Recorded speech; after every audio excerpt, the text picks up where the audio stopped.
A pensar más con Rosa María Palacios.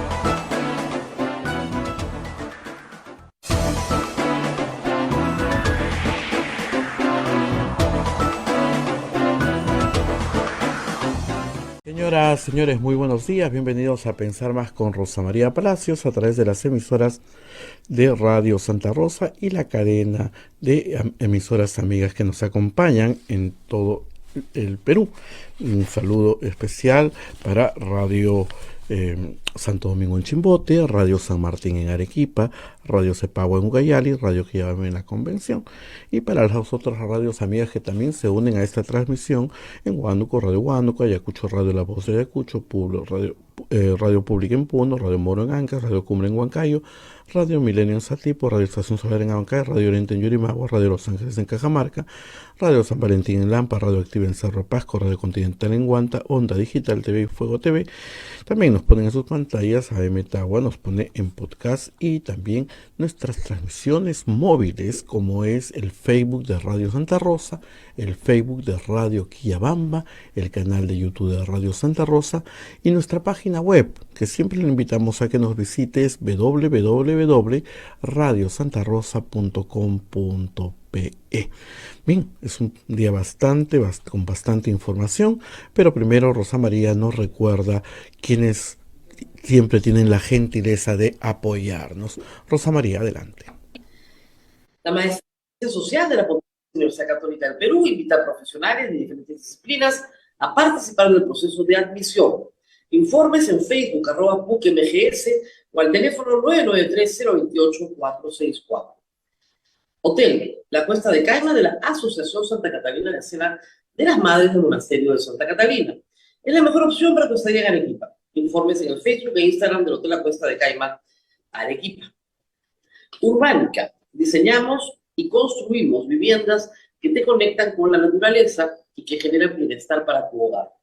Si deseas conocer nuestros proyectos en Punta Hermosa, en Miraflores, o si tienes algún inmueble donde quisieras construir, nos podemos asociar también. Escríbenos en WhatsApp 948-242-747 y 998-999-201. Y ya sabe que usted también puede apoyar a Radio Santa Rosa, a Pensar Más. Si está en el extranjero, entra a nuestra página web, hay un casillero que dice donaciones, ahí está el PayPal, usted entra allí y nos hace su depósito, la cantidad que usted desee. O también para los que viven en Lima tenemos las billeteras electrónicas, todo lo que son billeteras electrónicas que salen en pantalla, escanea el QR y nos ayuda. Todas las ayudas son bienvenidas y nuestra gratitud es inmensa. Muy bien, vamos con la información. Ayer juramentó el presidente del Poder Judicial. Hay que recordar quizá nuestras clases de educación cívica. Recuerdan, señora, en el país tenemos tres poderes. El poder ejecutivo, que preside la señora Boluarte, el poder legislativo, que preside el señor José Williams, y el poder judicial, que desde ayer preside el señor Javier Arévalo Vela, en reemplazo de la señora Elvia Barrios. Y es muy importante saber esto porque si no se confunden las ideas. Veamos el momento que juramenta el nuevo presidente del Poder Judicial, Javier Arévalo Vela. Yo, Javier Arévalo Vela, juro por Dios y por la patria cumplir los deberes del cargo de presidente de la Corte Suprema de Justicia de la República y del Poder Judicial que la Sala Plena me ha encomendado. Si así lo hiciere, tendría bien el reconocimiento y si no, recibiré las demandas que correspondan. Gracias. Bien, esta fue la juramentación del presidente del Poder Judicial que reemplaza a la doctora Elvia Barrios. Hay que recordar que la doctora Elvia Barrios ha hecho una buena gestión. Y ella ha destacado ayer en su mensaje el trabajo en favor de las mujeres, en defensa de la mujer y en defensa de las poblaciones indígenas, de las poblaciones vulnerables. Escuchemos parte de lo que dijo ayer en su balance de gestión la doctora Elvia Barrios. En la emisión de las sentencias de este proceso, advierten que requerimos más unidades de flagrancia a nivel nacional y fundamentalmente en Lima, pero también requerimos presupuesto para ello. Hemos concluido el proceso de implementación del nuevo Código Procesal Penal e implementado el Sistema Nacional de Protección y Sanción de Violencia contra las Mujeres en 5 distritos judiciales, que suman 8 con los ya existentes. Mejoramos las áreas críticas en infraestructura y potenciado con bienes muebles los diferentes distritos judiciales a través del eje penal que ha fortalecido la Corte Penal Nacional. Por cierto, hemos fortalecido esta Corte con equipamiento informático de última generación. Género y justicia. La incorporación del enfoque de género en la Administración de Justicia ha sido de especial preocupación. Inicié mi gestión incorporando la paridad con meritocracia en la Corte Suprema, la cual hemos procurado mantener durante el presente año. La importancia del papel que cumplen las mujeres en la justicia, así como en las altas cortes, y la necesidad de su presencia ha sido reconocida en Naciones Unidas y por ello hemos institucionalizado el Día Internacional de las Juezas que se debe conmemorar cada 10 de marzo. Contamos con un protocolo para administrar justicia con enfoque de género, un instrumento que diseña una metodología y línea argumentativa que será de especial importancia para garantizar una tutela judicial efectiva para las mujeres. Reforzamos la atención de casos de violencia contra las mujeres a través de unidades móviles con kits de atención y contamos con un camión de despacho judicial itinerante con cámara Gesell. Muy bien. Es parte del balance que hizo la doctora Elvia Barrios, saliente presidenta del Poder Judicial. Al asumir el cargo del doctor Javier Arévalo Vela, él ha dicho que va a procurar tener durante su gestión una justicia con rostro humano. Y esto es muy importante. También se ha reafirmado en la autonomía y la independencia del Poder Judicial, en la lucha contra la corrupción dentro del Poder Judicial, en los jueces. Eso va a ser una tarea titánica. Descargar la carga procesal que tienen los jueces y sobre todo hacer prevalecer la meritocracia. Vamos a escucharlo al doctor Javier Arévalo Vela. Y dispuesto a ejecutar el plan de gobierno 2023-2024 que ofrecí, cuyo contenido se sintetiza en la frase hacia una justicia de calidad con rostro humano en la era digital. Nuestro compromiso como presidente del Poder Judicial estará basado en los ejes siguientes: autonomía e independencia de la función jurisdiccional, transparencia y lucha contra la corrupción, descarga procesal, modernización institucional, fortalecimiento de la capacidad institucional, magistrados y recursos humanos, acceso a la justicia y compromiso con la seguridad ciudadana. Brevemente comentaré. Autonomía e independencia del Poder Judicial. Sobre la independencia del Poder Judicial, el libertador don José de San Martín nos dijo lo siguiente: me abstendré de mezclarme jamás en el solemne ejercicio de las funciones judiciales, porque su independencia es la única y verdadera salvaguarda de la libertad de los pueblos. Siguiendo el ejemplo de nuestro libertador, seremos celosos defensores de la independencia judicial frente a otros poderes del Estado y órganos del Estado también, así como frente a poderes fácticos que cada día tratan de influir en las decisiones de los jueces con el pretexto de representar el sentir de la opinión pública.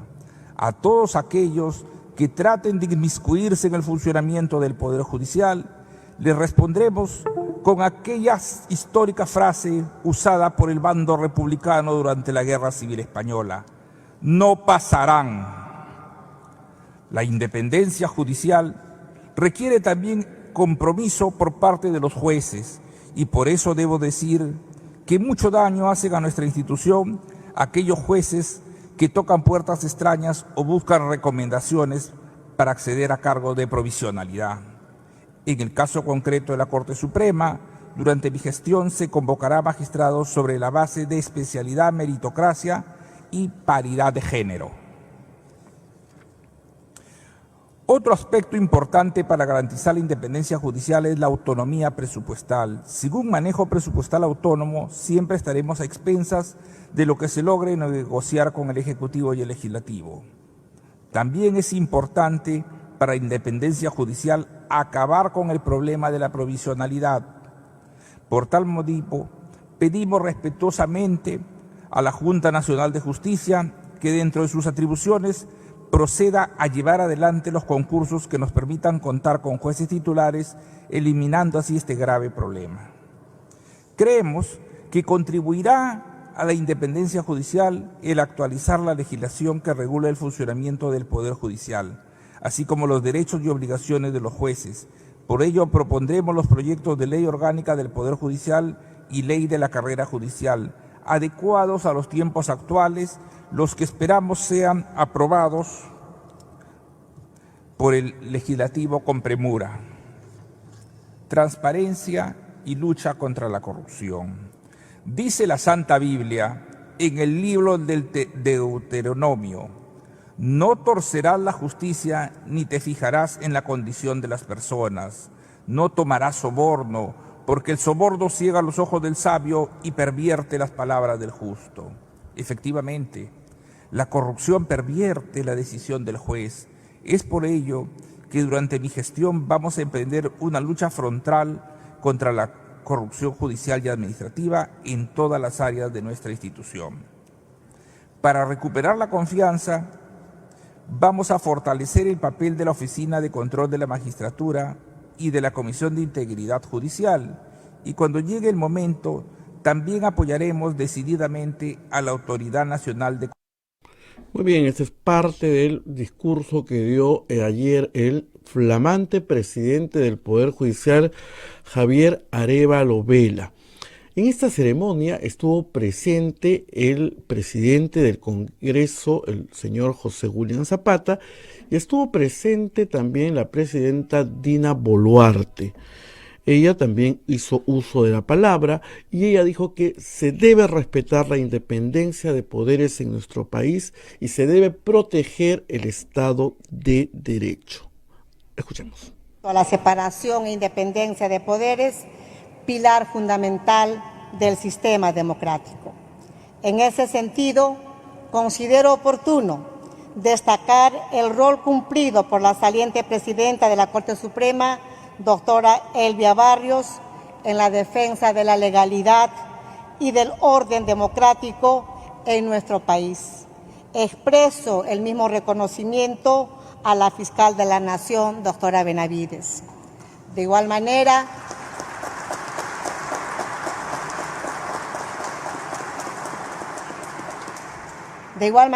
quiero aprovechar la ocasión para desear los mayores éxitos al nuevo titular del Poder Judicial, doctor Javier Arévalo, en la gran tarea de garantizar y brindar una justicia oportuna y eficaz como esperan nuestras hermanos y hermanas. Son muchas las demandas. Bien. Eso fue el día de ayer. En estos momentos, ante el paro anunciado para el día de hoy, la presidenta Dina Boluarte se encuentra en las instalaciones del Centro de Monitoreo y Control de Crisis y allí está dando algunas declaraciones a los periodistas que se encuentran en, no sé, podemos ir hasta el Centro de Monitoreo en que se encuentra la señora Boluarte. Tenemos ahí imágenes de lo que está pasando en el centro de crisis. Vamos a conversar un poquito también cómo van lo de las marchas y de los bloqueos anunciados para el día de hoy. El ministro y yo presentes para un poco mirar de manera más cercana el trabajo que ustedes realizan. Sé que es un trabajo de minuto a minuto, que no para, y los felicito por esa labor. Sin embargo, quisiera que en el tiempo más corto posible, se nos haga llegar la información del día de hoy, ministro, para que podamos verificar cómo está caminando el país, no solamente con las marchas de protestas, sino ya han empezado las lluvias y por ahí tenemos algunos desprendimientos de tierra o algunos huaicos. Ayer ha llovido muy fuerte en el Cusco, por ejemplo, en la zona de Chosica, también cerca acá a Lima. Pues quisiéramos verificar esa información de manera precisa, ¿no? Conforme ustedes van manejando la información minuto a minuto. Nada más, yo quiero agradecerlos y felicitarles por el trabajo que realizan y gracias, ministro, por esta indicación aquí, y estaremos reuniéndonos para poder trabajar sobre la comisión de crisis en la que tenemos que estar reunidos el ministro y varios ministros más. Así que buenos días con cada uno de ustedes y gracias por este trabajo que vienen realizando. Bien, la señora Dina Boluarte se encuentra en este momento, 8 de la mañana con 17 minutos, en el centro de crisis. Recuerden que para hoy día se ha convocado un paro, sobre todo en la región Macro Sur. Ahora les vamos a contar algunos detalles.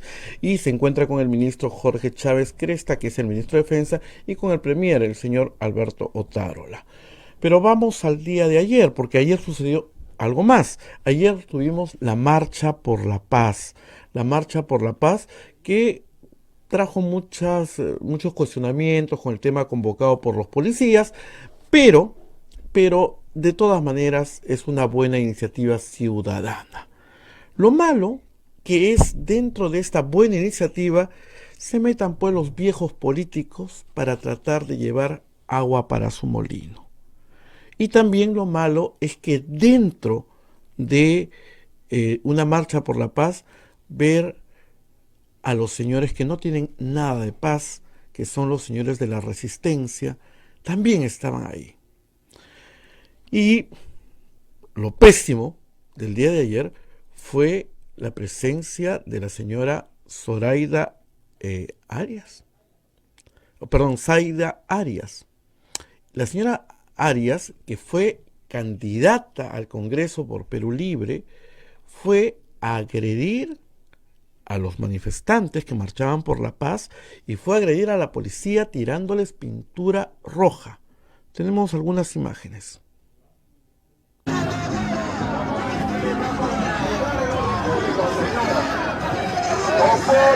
no haga que se le detenga.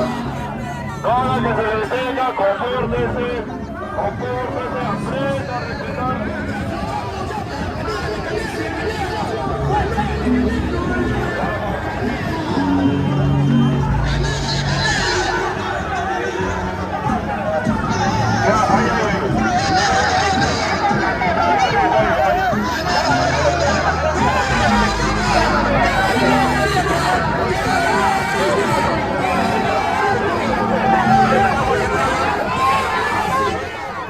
Bien, la señora está detenida, obviamente, ¿no? Es agresión a la policía, agresión a los ciudadanos tirándoles pintura roja.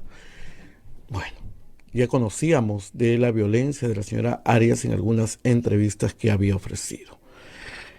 Pero lo bueno, como hay que destacar lo bueno, es que en varias partes del país, gente de muy buena voluntad, gente que quiere el diálogo, que quiere la paz, marcharon vestidos de blanco pidiendo la paz. Que haya cierta gente que quiere llevar agua para su molino, ese es otro asunto. Y ayer, para cerrar la jornada, renunció el jefe de la DINI a un día de estas marchas que se han anunciado para el día de hoy. El señor Juan Carlos Liendo renunció ayer en la noche, porque en la mañana la señora Dina Boluarte, presidenta del Perú, en una entrevista concedida al diario La República, había afirmado que iba a hacer cambios en la DINI, porque no estaba de acuerdo, prácticamente, ese es el trasfondo del asunto, con las declaraciones del señor Liendo, que había dicho que las últimas protestas ciudadanas eran insurgencia terrorista, tratando de justificar la represión y los 20 fallecidos, los 27 fallecidos. La carta del señor Liendo que ustedes están viendo dice lo siguiente. Señora Boluarte, me dijo usted para expresarle mi cordial saludo y hacerle de su conocimiento la decisión de mi renuncia irrevocable al cargo de director de inteligencia de la Dirección Nacional de Inteligencia DINI en razón a serias complicaciones para cumplir con las funciones asignadas de acuerdo a ley. Sin otro particular, me despido presentándole mis mejores deseos de éxito en vuestra gestión en estas críticas circunstancias del quehacer nacional. Juan Carlos Liendo O'Connor, jefe de Dirección de Inteligencia. Y lo terrible del asunto es que eso pasa un día antes de todo lo que tenemos para el día de hoy. Esta mañana la señora Boluarte a las 6 de la mañana ha hablado a través de radioprogramas, y una de las preguntas que le hizo el colega de radioprogramas fue sobre esta salida, ¿no? Y lo que ella ha afirmado que el señor Juan Carlos Liendo proporcionaba información sesgada. Esa es la información que ha dado la señora Boluarte esta mañana. Por eso ya no está en el cargo el señor Liendo. Y la preocupación que tenemos todos el día de hoy es el paro anunciado. Sabemos que en este momento está bloqueada el acceso a Juliaca, que en Puno hay algunos problemas, que no se puede pasar por Desaguadero, ¿no? En cuanto acá a la zona, a la Panamericana Sur, sí todo está libre, toda la carretera hasta Ica. Vamos a ver si en otras partes del país hay algunos movimientos. Todo esto, recuerden ustedes que sabíamos que iba a pasar hoy día, porque la macrorregión sur, que está integrada por Puno, Cusco, Apurímac, Moquegua, Ayacucho, Arequipa, Madre de Dios, se reunieron y en una primera asamblea ellos determinaron en el primer encuentro Macrosur, determinaron hacer algunos pedidos. Piden cierre del Congreso, piden renuncia de la señora Boluarte, el adelanto de elecciones para el 2023, la convocatoria de Asamblea Constituyente, la libertad del señor Pedro Castillo, conformar una coordinadora macrorregional, coordinar nuevas formas de lucha nacional. Estos son los pedidos que hicieron en el primer encuentro. Y también el día 28 que se reunieron, han sacado un comunicado que de verdad es bastante preocupante.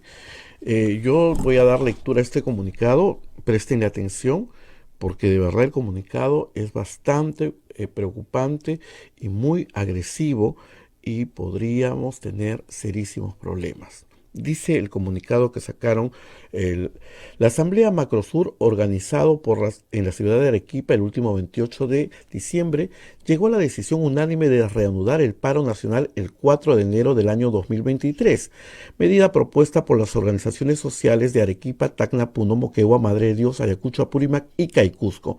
Esta movilización macrorregional se desarrollará de forma simultánea y organizada. Ante las continuas represiones militares y policiales, se informa a la población acatar las siguientes medidas de seguridad y defensa. En estas regiones decretadas en insurgencia, no se permitirá la presencia de ministros o representantes del gobierno de la señora Boluarte. O sea, cero diálogo. Ahí empezamos mal. Todas las autoridades que se muestran contrarias a la medida tomadas en la Asamblea Macrosur serán identificadas para las destituciones de su cargo. O sea, si un dirigente quiere conversar, quiere dialogar, lo destituyen. Se sugiere a la población abastecerse de alimentos por 2 semanas, así como de combustible y otros recursos. Se permitirá la circulación vehicular por razones humanitarias. Evitar contactarse con personas desconocidas. Ternas, ponen entre comillas, o sea, creen que los desconocidos que llegan son ternas, sospechosos y foráneos. Y esto es lo que preocupa, ¿no? Miren lo que dicen. Todo policía o militar infiltrado será capturado y ajusticiado. Expulsión y detención de miembros de la policía y del ejército que opten por la represión y violencia, así como la identificación de sus familiares. O sea, una amenaza a los familiares de los policías. En el caso de que haya bajas civiles producto de los enfrentamientos, habrá represalias severas contra los policías locales, quienes serán capturados por las denuncias, y ejecuciones sumarias por complicidad. Para mantener las actividades comerciales, el trabajo y las actividades sociales, se podrá decretar días de tregua, viernes, sábado y domingo, previo aviso. Mantener un buen recaudo a todos los líderes sociales y comunicadores de la prensa libre, o sea, la prensa alternativa, ¿no?, ante las constantes detenciones injustificadas de la policía. Se exhorta a la población a ser solidarios y empáticos con las personas vulnerables, niños, mujeres y ancianos y familias de bajos recursos, así como el apoyo logístico de seguridad y defensa para todos los ciudadanos. Hacemos de conocimiento público que las manifestaciones serán pacíficas. Ojalá. Mientras no se atente contra la seguridad, vida y salud de todos los ciudadanos. De lo contrario, se tomarán medidas de represalia, así como procesos legales y penales contra la policía, el ejército y las autoridades que avalen los actos represivos. La región Macrosur se une a este paro nacional para el restablecimiento de la voluntad popular, cierra el Congreso y todas sus peticiones. Preocupante el comunicado que han sacado los señores en la Asamblea Macrosur. Y para terminar con el resumen de noticias, ayer el Tribunal Constitucional publicó la sentencia antiderecho a una calidad de educación. O sea, la SUNEDU a debilitarla totalmente, ¿no? Quien votó en contra de esto fue, y ayer se ha conocido, el tribuno Monteagudo, que lo tuvimos nosotros acá cuando postulaba, y que nos contó que no lo aceptaban ¿por qué? Porque el señor publicaba en inglés y francés, o sea, por ser un buen profesional, no lo aceptaban. Vamos a estar en la entrevista con Rosa María dentro de un momento con un tribuno, el doctor Eloy Espinosa. Pero primero vamos a ir a la pausa y vamos a recibir una cátedra, como siempre nos da el doctor Eloy Espinosa, con Rosa María Palacios, de justamente el Tribunal Constitucional. Adelante. Pausa.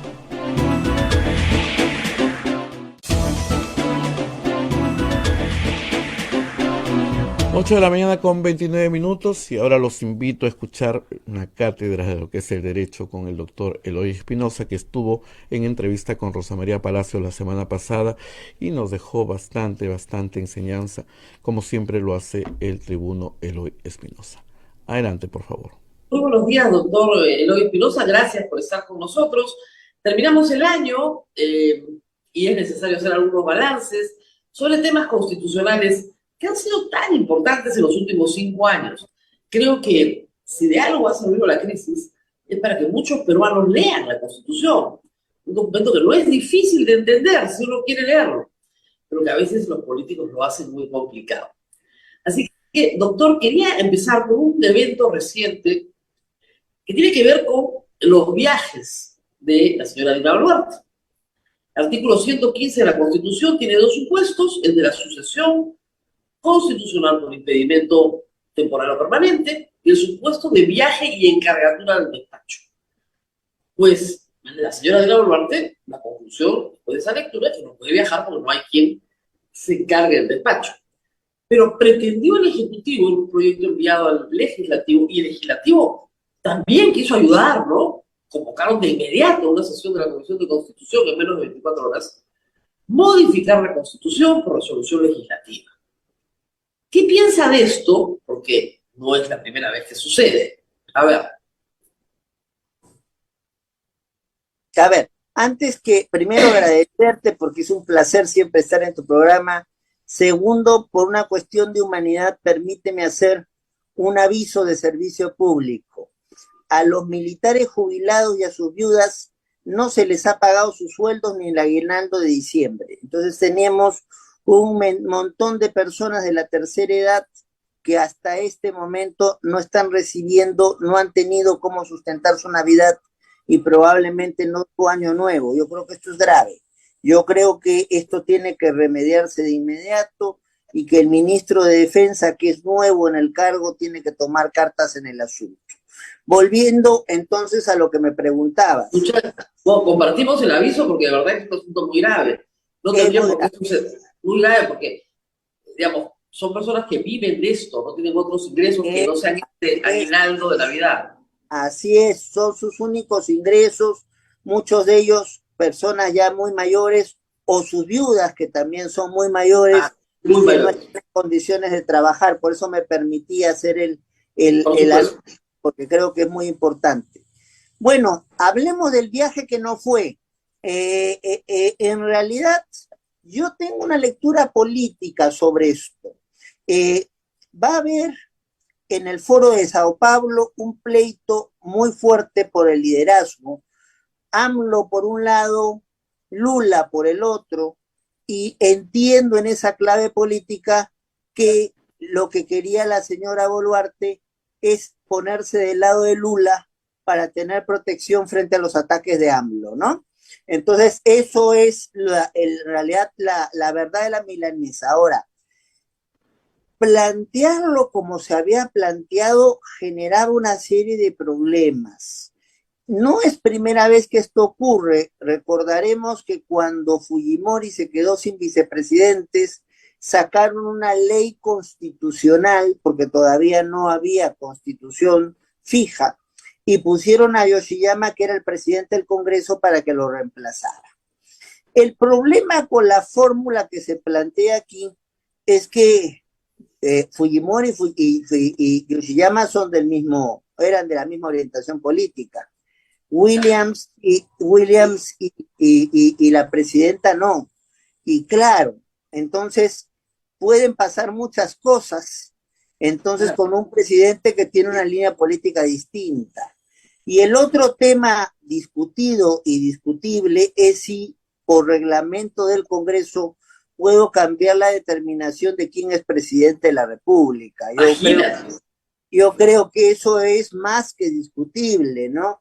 Ahora, estamos hablando de una situación donde creo que sondeando el gobierno, los riesgos se ha tirado para atrás y Dina Boluarte no va a Brasil. Claro, lo que creo, doctor, es que en una lectura política lo que querían mostrarle a Brasil era la voluntad de que sí querían ir. Yo creo que es eso. Yo creo que es eso para poderse acercar a Lula frente a los ataques indisimulables de AMLO y que ahora, y frente a eso, Petro no tiene fuerza suficiente para contrarrestar, es más, no tiene ni siquiera un embajador en Lima, sino un encargado de negocios, y los líos de Argentina los sabemos todos, ¿no? O sea, claro. La señora Kirchner no está en la cárcel, o Fernández de Kirchner, o viuda de Kirchner, porque tiene un cargo que le da inmunidad, pero tiene una condena de 6 años que tiene que cumplir. Y una pero usted sabe, doctor, que el problema es que cuando termine su inmunidad, ella va a cumplir más de 70 años. Y en Argentina hay la posibilidad de que las condenas de 6 años las puedas cumplir por arresto domiciliario. Así sí. Que no hay, probablemente no va a pasar un día en la cárcel. Eso es muy probable. Y no importa lo que haya robado. Pobres argentinos, ¿no? Pero convengamos que es un pésimo final para una carrera política terminar encerrado en tu casa.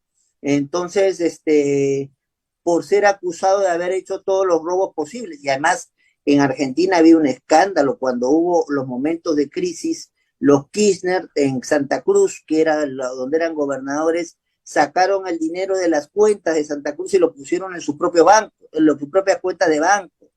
Ahora, ellos decían que era para salvar al patrimonio de Santa Cruz, ¿no? Y de hecho, bueno, sí, pero con la cuenta propia, yo creo que es un poco de no, increíble. Pero regresemos al Perú. Entonces, el Perú en ese escenario, el único aliado que tiene en el foro de Sao Paulo es Brasil. Entonces había que hacer todos los gestos para acercarse a Brasil. Y claro, que han planteado la bandera muy alta, no han podido sostenerla y lo que van a tener que hacer es mandar pues a alguien con una visión más política que Ana Gervasi. Entonces yo creo que el único que pueden mandar en ese sentido es a Otárola, entonces que es el operador político y tratar de explicarle que nosotros no hemos hecho un golpe de Estado, más bien se lo hizo solo y lo hizo mal Castillo, y que estamos dispuestos a tener unas muy buenas relaciones con Brasil. Ahora, Lula no es el que hace favores gratis, ¿eh? No, nadie. Ningún No, político latinoamericano. pero Lula y el PT estuvieron vinculados hasta el fondo con Odebrecht, ¿eh? Cuidado. Claro. Cuidado, Mira, cuidado. O sea, algo se le ha perdido a López Obrador en el Perú, ¿eh? Está clarísimo. Demasiado interés. Todo el tiempo demasiado interés, aun cuando él quisiera ser el que encabece el grupo de Sao Paulo, es demasiado interés. demasiado Sí, interés. yo creo que algo vamos a descubrir en el futuro que tenga... Además, el Foro de Sao Paulo, pues acaso sí existe, ¿no? No tiene el carácter conspirativo que le atribuyen algunos en Lima, pero es una reunión de partidos políticos de izquierda, no Bueno, de estados, no de estados. Pero lo que pasa que ahora se da la coincidencia, no voy a decir si feliz o feliz, es que todos los que están en los gobiernos de México, Colombia, Argentina, Bolivia, Perú, se asumen partidos de izquierda. Pues entonces ahí es donde... Por esa razón, pero no compromete al Estado mexicano ni al Estado de Brasil. No, bueno, pero hácelo entender a AMLO, hácelo entender a AMLO, que está su mandato también va a terminar, ¿eh? O sea, eso es la bendición de la democracia, es esa. Tiene fecha de salida, ¿no? Sí, pero algo se pudre en Dinamarca, como diría Hamlet. Entonces, porque este ímpetu, cuando tiene un mandato por terminar, y aun cuando quiera dejarle un escenario asentado a México frente a Lula, no parece que la energía que le pone el asunto en todos sus mañaneros fuera tan necesaria, ¿no? Así entonces, es algo extraño, por decirlo menos. Pero ahora, lo vamos a descubrir, como es todas estas cosas. Lo vamos a descubrir de todas maneras. Ahora, como tenemos que regresar al Perú, la mayoría de los encuestados quieren un adelanto de elecciones con reformas. Es decir, yo les decía al inicio de esta conversación, Kuczynski duró 20 meses, Castillo 16, y si la progresión va a seguir, el próximo presidente nos dura entre 8 y 12 meses. Entonces necesitamos, ¿no es cierto?, un cambio estructural en la dinámica de la relación de los poderes del Estado.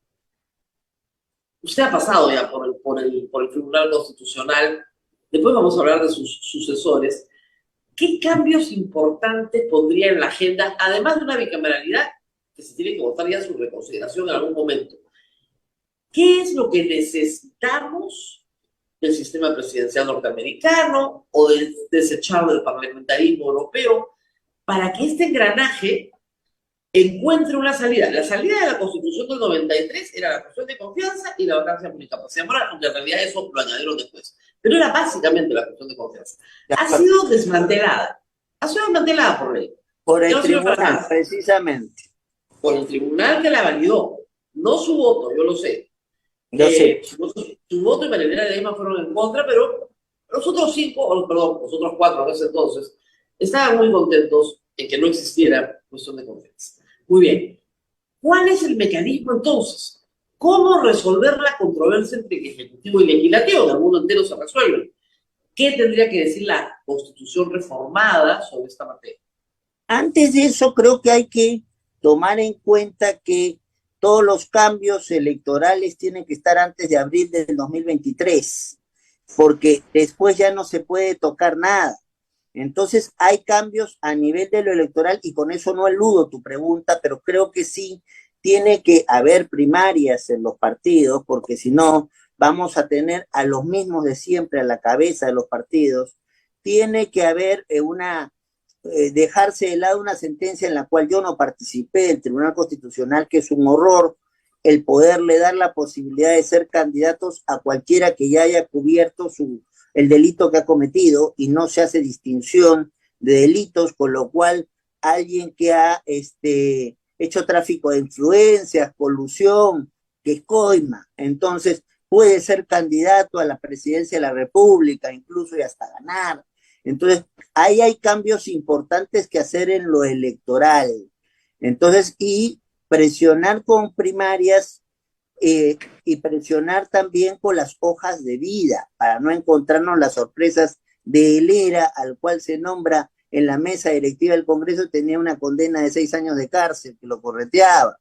Y en las primarias y hacer algunas precisiones para que los partidos, los 12 que están inscritos, no sean muchos de ellos cascarones para permitir candidaturas y huecos en contenido y en propuesta. Yo creo que esto es un mínimo minimorum, pero que debería estar. Ahora, el gran problema de la Constitución que tenemos es que, y de la interpretación que se ha hecho de la Constitución, es que hemos convertido en un país presidencial guión parlamentario. Pedro Planas hablaba del riesgo de ir al semiparlamentarismo, que es a lo que estamos yendo ahora.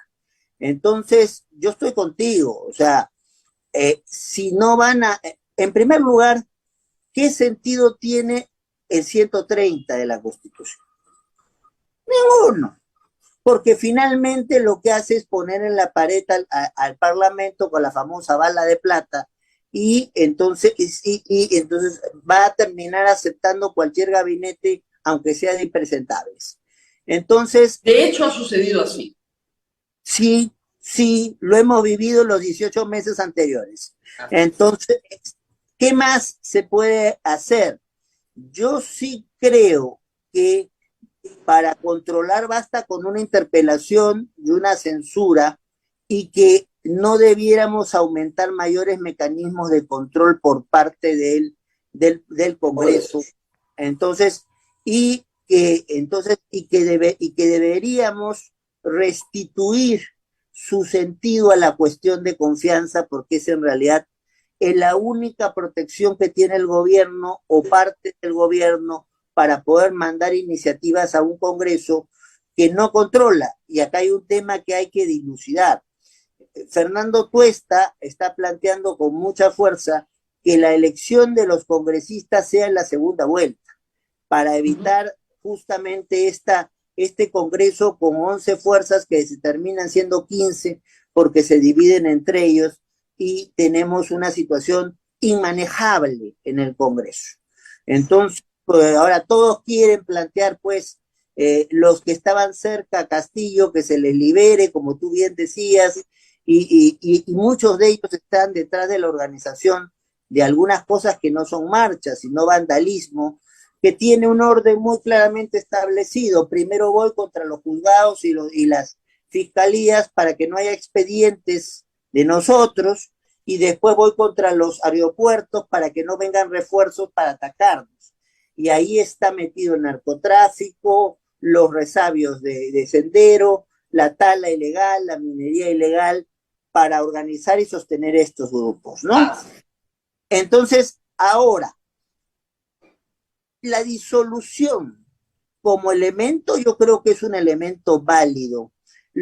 Ahora, el gran problema en la disolución, que no solamente es en el Perú, miremos el artículo 50 de la Constitución francesa, donde dice que si no se le aprueban temas presupuestarios o seguridad nacional o de seguridad social, pues el gobierno se va y se va solo, se va con la Cámara de Diputados, porque ellos tienen 2 cámaras. O sea, esto que nos achacaban a nosotros a inventar la disolución tácita es una muestra de ignorancia parlamentaria, punto. Entonces, porque esto existe. Ahora, nosotros vamos a seguir con una cámara o 2. Va a alcanzar de aquí hasta abril, donde las reglas se tienen que cerrar para las elecciones, poder aprobar una segunda cámara. Esa segunda cámara va a ser ¿cuál finalidad va a tener? Va a representar la Cámara de Diputados a las provincias y a las regiones, lo van a representar el Senado, porque si los dos van a representar lo mismo, vamos a tener un problema muy serio, pues va a haber una competencia de funciones. Entonces, ¿qué va a hacer cada uno? Cuando la elección de altos funcionarios va a ser como en el 79, rejada a la Cámara de Senadores, o los dos van a tener participación. Entonces, allí hay una serie de elementos que definir, y lo que me preocupa mucho, Rosa María, es que veo en un Congreso que ha conseguido la posibilidad de, hablemos claro, no de recortar el mandato, de alargarlo hasta el 24, con la situación que vivía el Perú. Entonces, yo no veo un Congreso activo para aprobar las cosas que tienen que aprobarse hasta abril de 23. Bueno, han prorrogado la legislatura hasta el 30 de enero y van a tener una segunda. La segunda va a empezar muy temprano, no va a empezar en marzo, sino que probablemente en febrero. Sí, pero para eso tendríamos que tener ya lista el conjunto de temas que van a hacer reformas y que van a ser votadas. En la comisión, a ver, en la Comisión de Constitución hay varios proyectos de los que estamos hablando y algunos con dictamen. Por ejemplo, en el tema del Congreso, renovar el Congreso a la mitad del mandato es una válvula de escape que favorece al Ejecutivo, sí, pero también favorece al electorado.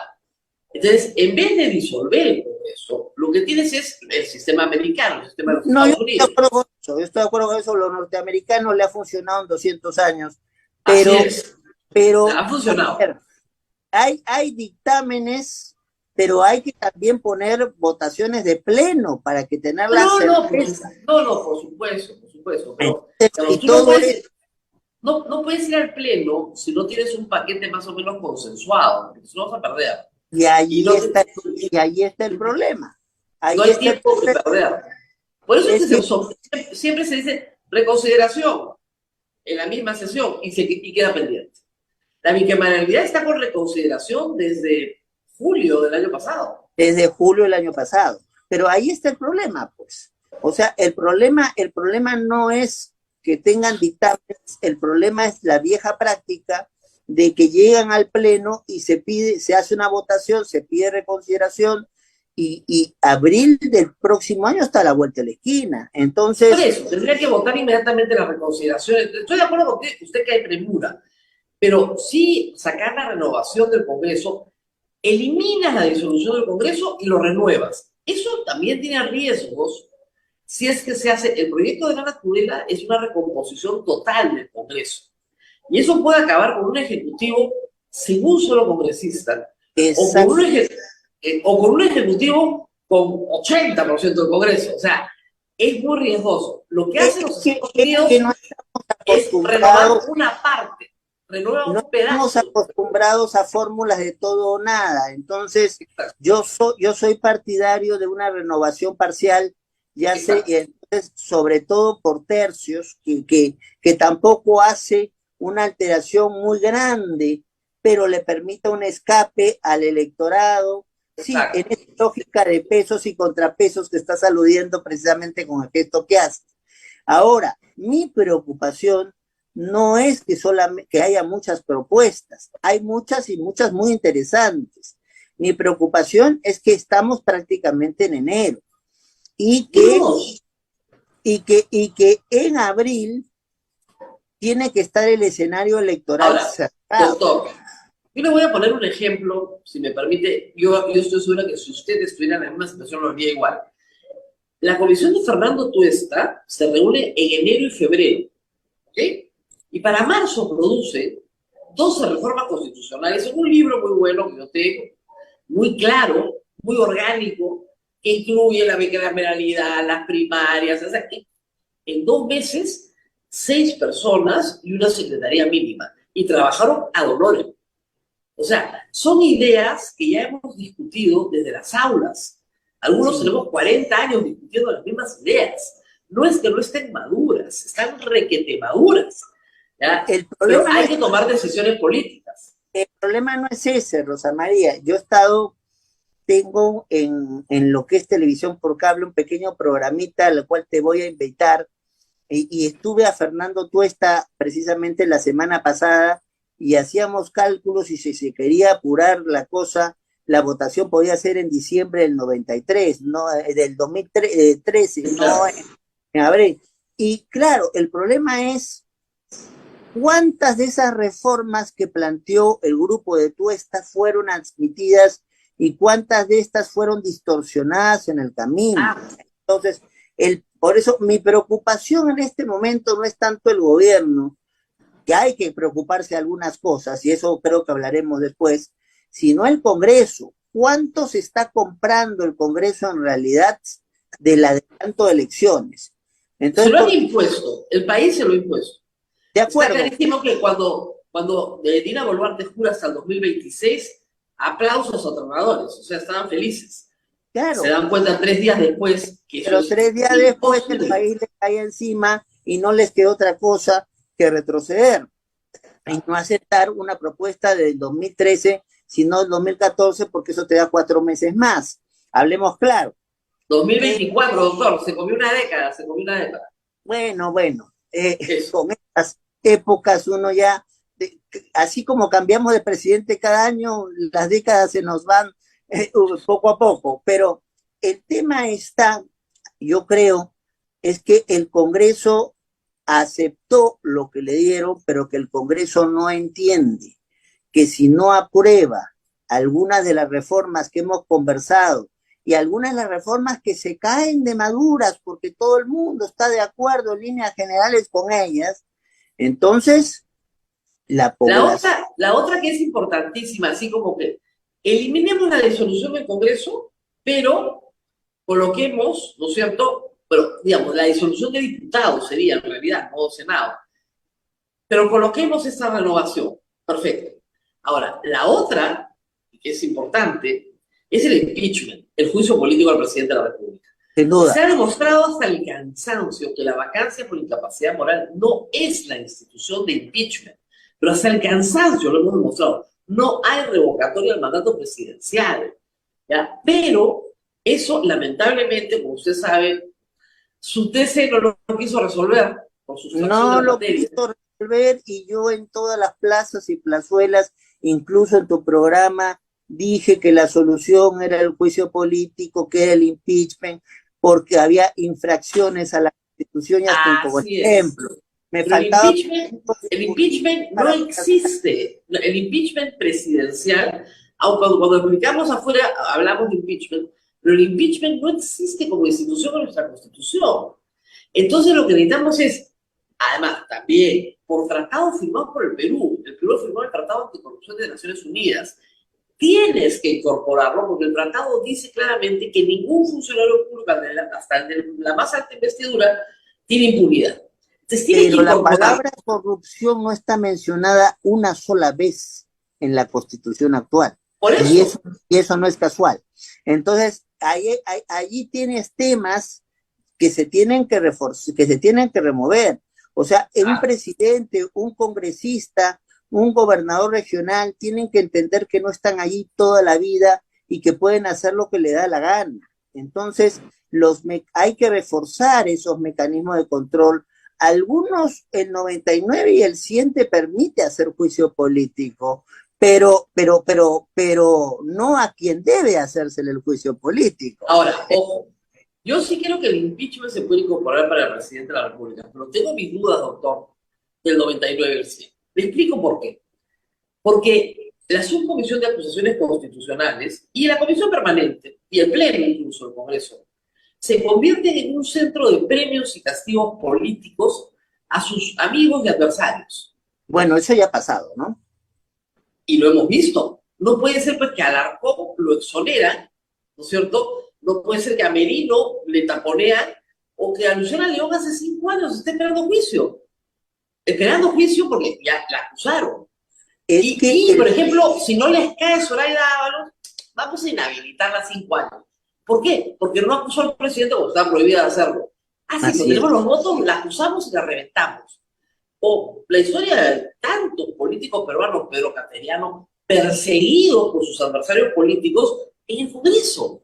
Entonces, no le puedes dar la persecución política y la sanción de la inhabilitación a tus adversarios. ¿En qué sistema político del mundo? Por ejemplo, Yo no quiero que postule Vizcarra, no quiero que postule Antauro, no quiero que postule Keiko. Nos ponemos de acuerdo en el Congreso y los inhabilitamos para la función pública. No, pero hay que irnos con cuidado, Rosa María, porque el impeachment a la norteamericana también juega lo mismo, ¿ah? Entonces, Clinton se salva por 4 votos que consigue de 4 republicanos. Pero me refiero el juicio político penal por delito, ese lo mantienes, pero no en la inhabilitación para la función pública como castigo al enemigo. Bueno, de acuerdo, porque eso es finalmente lo que finalmente en los Estados Unidos la mala conducta siempre se vincula a temas penales. Vamos al caso Clinton. El caso Clinton era porque había hecho que haya un ocultamiento a la justicia por parte de la señorita Levinsky de que habían tenido relaciones sexuales consentidas nada menos que en el Salón Oval porque Clinton mintió, la discusión era que mintió, que lo negó. Y ella también. De prevaricar, perjurio. Por perjurio, pero el perjurio es un delito. Por eso, el perjurio es un delito. Pues, yo estoy de acuerdo contigo, que el juicio político tenga que estar orientado a comportamientos delictivos. Yes. Porque si no, lo que vamos a tener es que el espacio va a ser la venganza del político que no nos cae bien. En este momento ya debe haber empezado la reunión de la Subcomisión de Acusaciones Constitucionales. Entonces, aquí la fiscal de la Nación está pidiendo organización criminal, tráfico de influencias y colusión. Entonces, pero pongo un ejemplo, el suyo, ¿se acuerda que terminaron en la Corte Interamericana? Es el mismo ejemplo, o sea, la Subcomisión de Acusaciones Constitucionales organiza una persecución a 4 magistrados. En realidad está uno, En realidad está uno. Claro.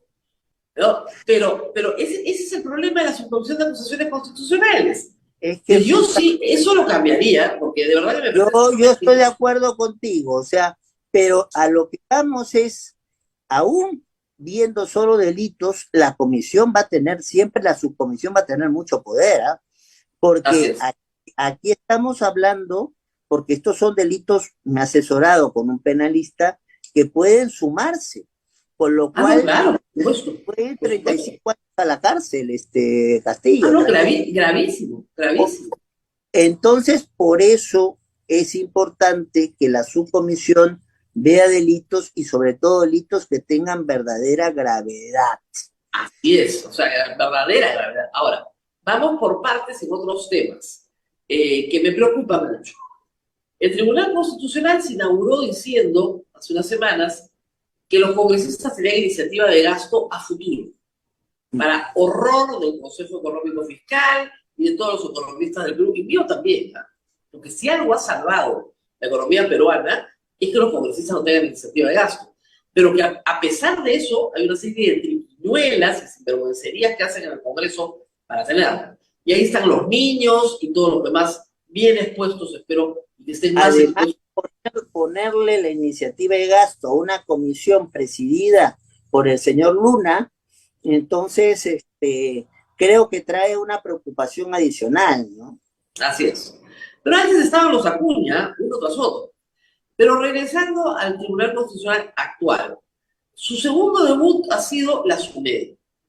Y la verdad es que es una vergüenza, porque el Tribunal... Yo te diría que es el tercero, porque el fallo que dan con respecto a la cuestión de confianza y que plantea una medida cautelar que finalmente dice que el gobierno no va a poder plantearles cuestiones de confianza y no durante el tiempo que dure el caso, es una cuestión que yo no creo que corresponda a una labor pacificadora del tribunal. Con todo respeto, yo tengo mucho cariño por varios de los miembros del tribunal, pero han tenido algunas resoluciones buenas. Esta de la mujer embarazada es un buen caso, entonces, pero han tenido resoluciones que no se entienden, y esta de SUNEDU es una de las que no se entiende.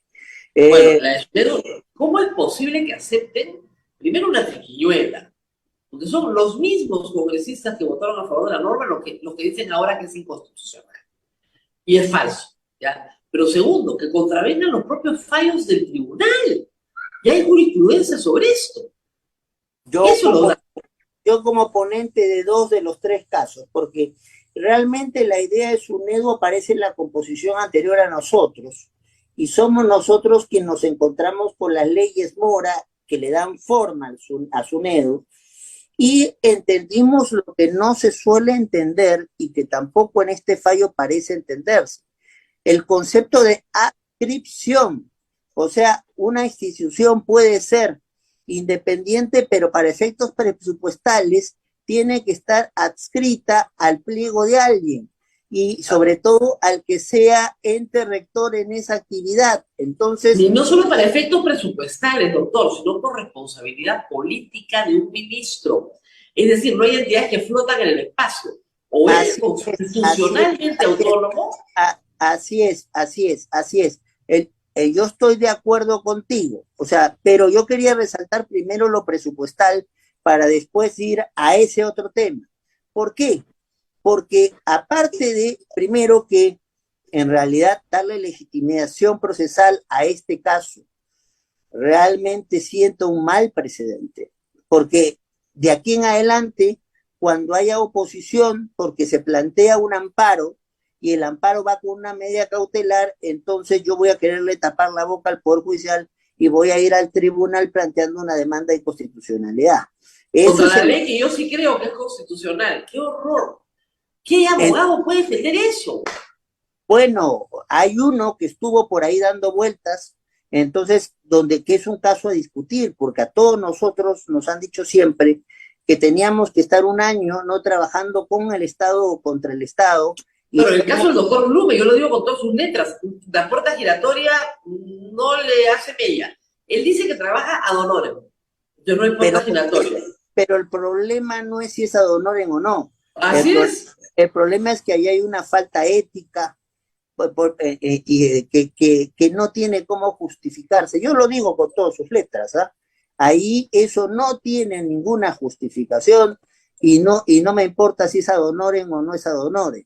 No. Se consiguieron a 3 magistrados, a Mejía, a Eto y a Blume, con el propósito de una agenda que interesa a los propietarios de universidades privadas no licenciadas. Es una vergüenza nacional. Es una vergüenza. Pero lo de Blume es más grave porque los otros señores tenían ya 9 años fuera del tribunal. Entonces, pero este señor acaba de salir.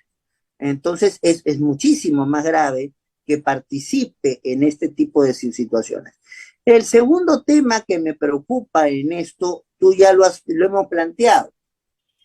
No hay, entonces, ¿dónde está la responsabilidad política y dónde están los fondos para que una OTE, o sea, un organismo técnico especializado como SUNEDU funcione, si se ha roto el cordón y no se le coloca como ente rector al Ministerio de Educación sobre esto? O sea, nadie es responsable. ¿Quién es el ministro responsable? Nadie. ¿Quién es el pliego responsable de atender los requerimientos? Nadie. O sea, ¿cómo va a poder hacer SUNEDU operaciones para poder ver acreditaciones de universidades? Claro, si es que perdóname, le quitan el licenciamiento de carreras también. Además, y le invaden el consejo directivo con personas que, según ha dicho el doctor Ochoa, para espanto, digamos, del público, no representan, porque el tribunal ha decidido, es una resolución que nadie ha visto, que son representantes que ya no representan. Ah, sí, los nombran a la universidad pública, pero ya no representan a la universidad pública. Ajá. Bueno. Ahora a eso quería ir, si me permites. Entonces, primero hay que ver las diferencias. En la composición hasta ahora que ha tenido SUNEDU, tenías a 2 representantes, uno del Ministerio de Educación y otro que era el jefe de CONCITEC, y 5 elegidos por concurso que era abierto, público, y además con requisitos de ser doctor en tu disciplina y de tener una cantidad importante de años en la gestión universitaria. ¿Qué es lo que se plantea ahora? El cuoteo de las designaciones. Hay que decirlo con todas sus letras. Dos para las públicas, una para las privadas, una para el CINEACE, que está en reorganización, otra para el de CONCITEC, otra para los colegios profesionales, cuyos problemas conocemos en abundancia, y además, si es para los colegios profesionales, imagínate la cantidad de elecciones que vamos a tener que hacer para tener representante, y otra ya para el jefe de CONCITEC se mantiene. Entonces, yo siempre prefiero los esquemas de concurso donde hay más transparencia y se puede saber que los esquemas de designación, porque los esquemas de designación exigen tener un deber de ingratitud muy fuerte, porque si no, el tráfico de influencias o la presión porque yo te puse allí está a la vuelta de la esquina. Y eso es peligroso. Perdóneme, doctor, es lo que estamos viendo en el Tribunal Constitucional. ¿Qué unía a Valdemar Cerrón con Montoya en sus votaciones? Los dos votaron a favor de este Tribunal Constitucional. Rarísimo. No. Si hubo gente ¿A cambio de qué? ¿A cambio de qué? Y parece que la SUNEDU es un tema central. Y es un tema central porque detrás hay un negocio potencial de 300, 400, 500 millones de dólares que está ahí. Porque el tema central es que no les permiten a las no licenciadas abrir matrícula en marzo. Y todo el botín es la matrícula que puedas abrir. Y con un nuevo consejo directivo, perfectamente puedes abrir la matrícula en marzo porque te van a autorizar temporalmente a sacarle plata a un cerro de gente inocente que cae víctima nuevamente de esta estafa. No. Es de una maldad, pero elaborada. No, el problema es muchísimo más serio, porque después, asumiendo que en un rapto de respetar sus funciones, no acrediten a esas personas, tienes cientos o miles de alumnos en todo el país, ¿de dónde los colocas?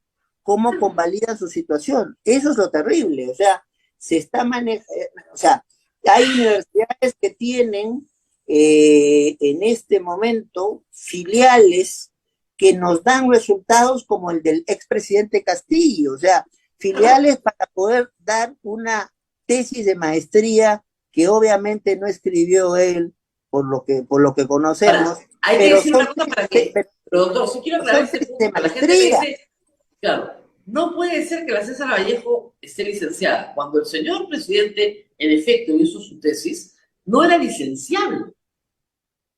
Tuvo que invertir, se demoró 2 años, invirtió 400 millones de soles y luego fue licenciable. Es decir, si hoy tenemos una mejor César Vallejo, es por la SUNEDU. Hay una mejor universidad. Y además, si hoy tenemos salvadas muchas universidades públicas, es porque SUNEDU, gracias al Ministerio de Educación, consiguió del MEF 1.500 millones de soles para invertir en la mejora de universidades públicas. Así es. Y esas universidades no estarían acreditadas si no hubiesen recibido ese dinero. No, o sea, que mejoró el estándar, y lo vas viendo en el tiempo. Mejoran las publicaciones, mejoran los rankings latinoamericanos, la posición de las universidades, todo mejora, pero que no le quieran reconocer eso es increíble. Ayer las mejores de las 4 universidades limeñas presentaron una carta diciendo que es una barbaridad, que estás achatando hacia abajo la universidad pública y la universidad privada. Es un horror, pero es un horror organizado por el Tribunal Constitucional. Eso, que el horror esté en el Congreso y que trafiquen influencia, bueno, ya no me sorprende. Pero que el Tribunal Constitucional recién elegido haga una barbaridad de este calibre, es algo que a mí no me entra en la cabeza. No puede ser. Yo tengo que ser cuidadoso, como podrás suponer, con la posición de mis sucesores. Lo que sí tengo que expresar es mi sorpresa por este fallo. Primero, si yo hubiese estado en el tribunal, no hubiese admitido la demanda, porque es claro que quiere bloquear un amparo que ya está en trámite. si yo hubiese estado en el tribunal, no hubiese admitido el cambio de composición de SUNEDU. Si yo hubiese estado en el tribunal, hubiese planteado claramente que el ente rector, guste o no guste, de SUNEDU, es por su materia el Ministerio de Educación, y no podemos tener una OTE flotando en el aire sin que nadie la recoja, y sin que los problemas que hay ahí tampoco sean recogidos. Y yo sí hubiese puesto una objeción muy fuerte a la participación de un magistrado recién salido en la participación de esto. O sea, han debido los mismos magistrados tribunales decir, señores, el señor Nube, con todo respeto, no puede participar. Punto. De ninguna audiencia. Porque estaría infringiendo la ley él y nosotros. Bueno, yo hay una serie de consultorías al sector público que he dejado de asumir, claro, precisamente porque recién en mayo del próximo año cumple el plazo del año, tengo que asumirlo. Entonces, como ves, no estoy de acuerdo con la sentencia, no puedo ser tan radical como tú en los ataques, porque yo lo que he buscado es tener una buena relación con ellos para hacer la posibilidad de conversar y a veces decirle, mira, en esto te estás equivocando, y ha funcionado con algunos casos. Entonces, si pierdo esa posición, no van a querer conversar conmigo y de repente... Conmigo solo quieren conversar, cuando quieren ser elegidos. Ahí sí todos desfilan por acá. Pero que yo no te busqué, yo no te busqué. Entonces, cuando quieren ser elegidos, usted no sabe, el pobre Abelito tiene a todos en cola. Pero luego que los eligen, obviamente no les gusta que les discutan materias constitucionales, porque claro, la mayoría de los periodistas no sin embargo, yo he venido en los 8 años que fui magistrado muchísimas veces a tu programa y hemos discutido de temas constitucionales y de sentencias con las cuales de repente no estamos de acuerdo, pero yo creo que esa idea del juez encerrado en un castillo y hablando en difícil, o que se entiende por sus sentencias, es anacrónica. Yo creo que el juez construye más bien sentencias cuando se comienza a tener la posibilidad de conversar y hace un trabajo dialógico y enriquecer lo que puede hacer. Y bienvenidas las invitaciones que se me puedan hacer para yo poder explicar cuál es el margen de acción que tengo y escuchar a quienes tengan iniciativas al respecto. Bueno. Una pregunta final, doctor, porque nos tenemos que ir. Dina Boluarte asume la presidencia en situación muy difícil, por cierto, no tiene partido, no tiene bancada, y tiene que hacer una alianza de facto con las Fuerzas Armadas para que la sostengan en el poder, que la sostienen porque la Constitución así lo manda, digamos, es así. Pero es evidente que un sector del Parlamento le está dando todo su apoyo. El 10 de enero irá Otárola a pedir la investidura y se la van a dar sin ningún problema, eso está claro, porque claro, como han dicho varios, es un gabinete infinitamente superior a los del Castillo. Pero ojo, a Pedro Cateriano, que tenía un gabinete infinitamente superior a cualquiera de los del Castillo, lo censuraron un año antes, o sea que cualquier cosa puede pasar. Pero bueno, a lo que voy es a lo siguiente, hay un tema de derechos humanos muy grave. Bien grave, porque en los términos de enfrentamiento de las Fuerzas Armadas y las Fuerzas Policiales están regulados por ley. Y sí, aun cuando tengan la instrucción de no usar armas letales, pueden usar su arma de reglamento para defender su vida ante un peligro real e inminente. Y ya hemos visto un video de una persona rodeada en el piso ayudando a un herido que es asesinada por la espalda. No, entonces hay un video de Reuters que es durísimo. A ese me refiero. Donde justamente un chico se acerca a ayudar a un chico herido y le disparan directamente, y el chico no es ningún marchante, sin nada, sino que ve que alguien... Claro, además está plenamente identificado, su familia explicó los hechos y el video acredita el relato.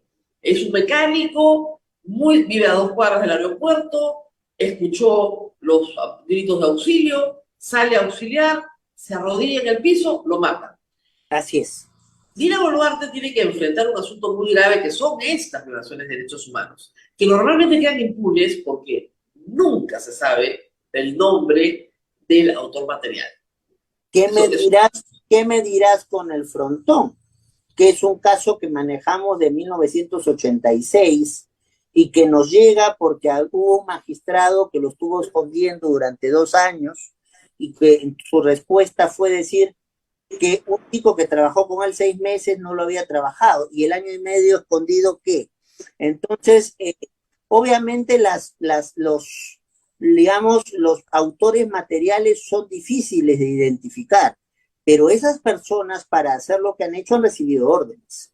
Y allí está el nivel de responsabilidad primero que hay que hacer. Y yo creo que Dina Boluarte, a pesar de que su alianza con el ejército y con las Fuerzas Armadas necesita ser fuerte, no puede dejar impunes este tipo de situaciones. Entonces, está bien, ha habido más de 200 policías y hay 4 en UCI, que también se tienen que determinar responsabilidades, pero ninguna vida puede dejarse sin tratarla y demostrar la responsabilidad de quien la hizo perder. Y sobre todo, de quien dio la orden para hacerla perder. Entonces, en eso yo no transo. Yo creo que, aunque le cueste el puesto, dignificaría a Dina Boluarte iniciar u ordenar que se inicie a través de los ministerios correspondientes una investigación al respecto. Claro, porque el ministro de Justicia ha salido por delante a decir reparaciones. Les vamos a pagar a todos. Y la verdad... Pero esa no es la respuesta, pues. Claro, esa no es la respuesta. La verdad, primero, la reparación, por supuesto, por añadidura. Pero primero, la verdad, tienes que identificar caso por caso qué pasó. Porque ahí tenemos un caso clarísimo de una persona inocente. Efectivamente, puede darse el caso que si yo estoy con una piedra y voy corriendo a pegarle a un policía, el policía saca su arma y me dispare, y me lo permite la ley. Ojo, me lo permite, porque hay un peligro real. Es que la gente no ha leído el decreto legislativo que regula esto y habla muchas veces de manera muy ligera. Y además las reparaciones siempre vienen después de la determinación de responsabilidades. Así es. Entonces yo tengo que determinar qué pasó. Ahora, yo creo que aquí se le pasó, o si esa es la actuación del gobierno, va a ser una actuación incompleta, insatisfactoria y que puede crearle problemas en el futuro, no solamente aquí con la población, sino en los sistemas internacionales de protección.